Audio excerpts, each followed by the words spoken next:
ପାଗଟା ଟିକେ ଦେଖିପାରୁଛୁ ମାନେ କାଲି ଟିକେ ବର୍ଷା ହେଲା ସେଥିପାଇଁ ଟିକେ ଏବେ ବହୁତ ଭଲ ଅଛି। ତ ହେଇ guys good morning welcome back to my new blog. ତ ଫ୍ରେଣ୍ଡସ୍ ଫାଇନାଲି ମୁଁ ଟିକେ ଆଗରୁ ଉଠିକି ମୁଁ ବ୍ରସ୍ କଲି। ବ୍ରସ୍ କରିକି ବ୍ରେକଫାଷ୍ଟ ବି କରିନେଲି। ତ ଏବେ ଟାଇମ୍ ହେଉଛି ପାଖାପାଖି ସେଇ 9:30 10ଟା ହେବ। ତ ଆଜି ଷ୍ଟାର୍ଟ ହେଇଯାଇଛି ଘର କାମ, ମାନେ କୁଡ଼ାକୁଡ଼ି ହେଉଛି ସବୁ। ତ ମୁଁ ଦେଖାଉଛି ଆପଣମାନଙ୍କୁ। ତ ଖରା ଆଜି ଏତେ ନାହିଁ, ଦେଖିପାରୁଥିବେ ଏଠି ସିମେଣ୍ଟ ଗୁଡ଼ାକ ସବୁ ରଖା ହେଇଛି। ତ ଏବେ ତ ମାନେ ଏଇ କାମଟା କାଲି ପାଖରୁ ଷ୍ଟାର୍ଟ ହେବ। ଏବେ ଗାଡ଼ିଆ ଫାଡ଼ିଆ ସବୁ କୁଡ଼ା ଚାଲିଛି। ସେପଟେ ମାନେ କୁଡ଼ାକୁଡ଼ି ପୁରା ଚାଲିଛି। ତ ମୁଁ ଦେଖେଇବି ଆପଣମାନଙ୍କୁ। ତ ଏବେ ବେଶୀ ଲୋକ ଅଛନ୍ତି ସେଥିପାଇଁ ଗଲି ନାହିଁ। ଆଉ ଦେଖିପାରୁଥିବେ ଆଜି ଫୁଲ ଗୋଟେ ବି ନାହିଁ, ମାନେ ଗୋଟେ ବି ନାହିଁ, ଟୋଟାଲ୍ ପୁରା ଖାଲି ହେଇଯାଇଛି।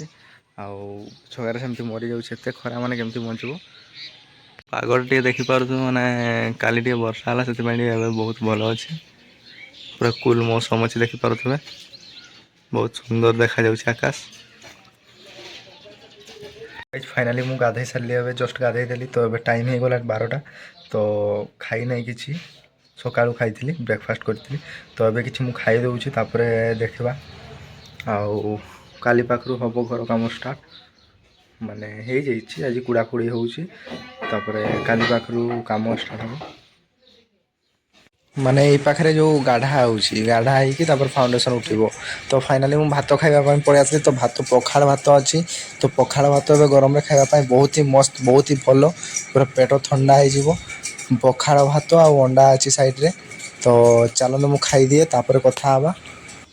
ତ ଫ୍ରେଣ୍ଡସ୍ ଏ 6ଟା ମାନେ ଗାଢ଼ା ହେବ, ଯେଉଁ ପିଲର ସିଷ୍ଟମ୍ ହେବ। ତ ଇଟା ବି ଅଛି, ଦେଖିପାରୁଥିବେ ସେପଟେ। ତ ଆଉ ଏପଟେ ଚିପ୍ସ ଫିପ୍ସ ବାଲି ଫାଲି ଅଛି ସବୁ, ଦେଖିପାରୁଥିବେ। ତ ଏଇଟା କୁଡ଼ା ହେଲା ମାନେ ଫାଉଣ୍ଡେସନ୍ଟା ହେବ। ତ ଫାଉଣ୍ଡେସନ୍ଟା ଟିକେ ଭଲସେ କଲେ ଯାଇ ମାନେ ଘରଟା ଭଲ ହେବ। ଫାଉଣ୍ଡେସନ୍ ଯଦି ଖରାପ ଥିବ ଘର ଭୁଷୁଡ଼ି ଯିବ। ତ ସେଥିପାଇଁ ଏଇଟା ମାନେ କୁଡ଼ା ଚାଲିଛି। ଏଇଟା 2ଟା ହେଇଛି, ଆହୁରି ହେବ, ସେପଟେ ହେବ, ତାପରେ ଏଇଠି ଗୋଟେ ହେବ, ତାପରେ ଏଇଠି ଗୋଟେ ହେବ ସେଇ ଯେଉଁ ବରା ପାଖରେ। ଆଉ ତ ଫ୍ରେଣ୍ଡସ୍ ଦେଖିପାରୁଥିବେ ଏଇଟା ହେଉଛି ବହୁତ ପୁରୁଣା କୂଅ, ଯେଉଁ ମାନେ କେତେ ଲେଖା ହେଇଛି, ଏଇଟା ଲିଭି ଯାଇଛି, ଦେଖିପାରୁଥିବ। ଆଉ ଏମିତି କୂଅ ଆଗରୁ ମାନେ ବନା ହେଉଥିଲା, ଯେଉଁ ଆଗରୁ ବନାଉଥିଲେ। ଏଇଟା 1900 ମାନେ 100-150 ବର୍ଷ, 100 ତ ନୁହଁ, 150ରୁ 200 ବର୍ଷ ପୁରୁଣା କୂଅ, ଦେଖିପାରୁଥିବେ। ପଥରରେ କାଟି କାଟି ମାନେ ଧାରରେ ଦେଇଛନ୍ତି। ଏବେ ତ ମାନେ ରିଙ୍ଗ ବାହାରୁଛି, ରିଙ୍ଗ ଦେଉଛନ୍ତି। ତ କାମ ଚାଲିଛି, ଦେଖିପାରୁଥିବେ। ତ ଏବେ ଖାଇକି ସେମାନେ ଆସିଲେ ତ କରୁଛନ୍ତି।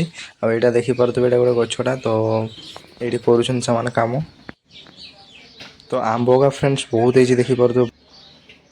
ଏଇଟା ଯେଉଁ ଚଉରାରେ ଅଛି, ଯେଉଁ ଦିଆ ହେଇଛି, ତ ଏଇଟା ପୂଜା ହେଇଥିଲା। ତ ଏଇଟା ବୋଧେ ଏଇ କାଲି ପରଦିନ ଉଠେଇଦେବେ। ତ ଏଇଟା ମାସେ ହେଇଗଲା।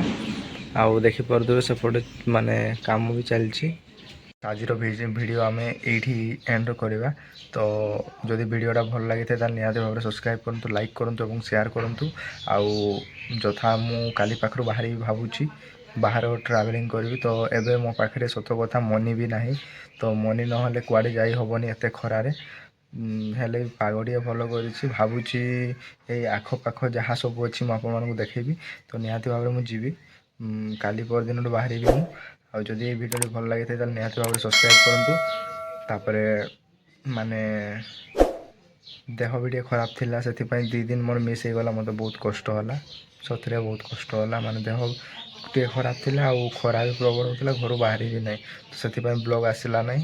2 ଦିନ ବହୁତ କଷ୍ଟ ହେଲା, କାହିଁକିନା ମୋର ଦେଖନ୍ତୁ, ଲୋକ ଦେଖନ୍ତୁ କି ନାହିଁ ଜାଣିନି, କିନ୍ତୁ ମୋର ମାନେ ମୋର ଯେଉଁମାନେ ବି ସବସ୍କ୍ରାଇବର୍ ଅଛନ୍ତି ସେମାନଙ୍କୁ ମୁଁ ସବସ୍କ୍ରାଇବର୍ କେବେ କୁହେନି। ସେମାନେ ହେଉଛନ୍ତି ମୋର ୟୁଟ୍ୟୁବ୍ ଫ୍ୟାମିଲି। ମୋର ସେମାନେ ଫ୍ୟାମିଲି ଯେତେ ରୁହନ୍, ଏବେ ଅଛନ୍ତି 160, ମାନେ 160 ଅଛନ୍ତି।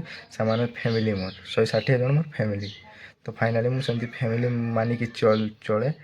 ତ ମୋର ଫ୍ୟାମିଲି ମେମ୍ବର ଯେତିକି ବି ଅଛନ୍ତି, ଯେତିକି ବି ଦେଖୁଛନ୍ତି, ମାନେ ଠିକ୍ ଅଛି। କିନ୍ତୁ ମୋର ବ୍ଲଗ୍ ମିସ୍ ହୁଏନି। ଜଣେ ଦେଖିଲେ ବି ମୁଁ ଡେଲି ବ୍ଲଗ୍ ବନାଏ, କିନ୍ତୁ ଏଇ 2 ଦିନ ବନ୍ଦ ହେଇଗଲା। ତ ସେଥିପାଇଁ ସରି। ତ ଠିକ୍ ଅଛି, ଧନ୍ୟବାଦ ରହୁଛି, ନମସ୍କାର। ପୁଣି ଦେଖା ହେବ କାଲି ନୂଆ ଭିଡ଼ିଓରେ।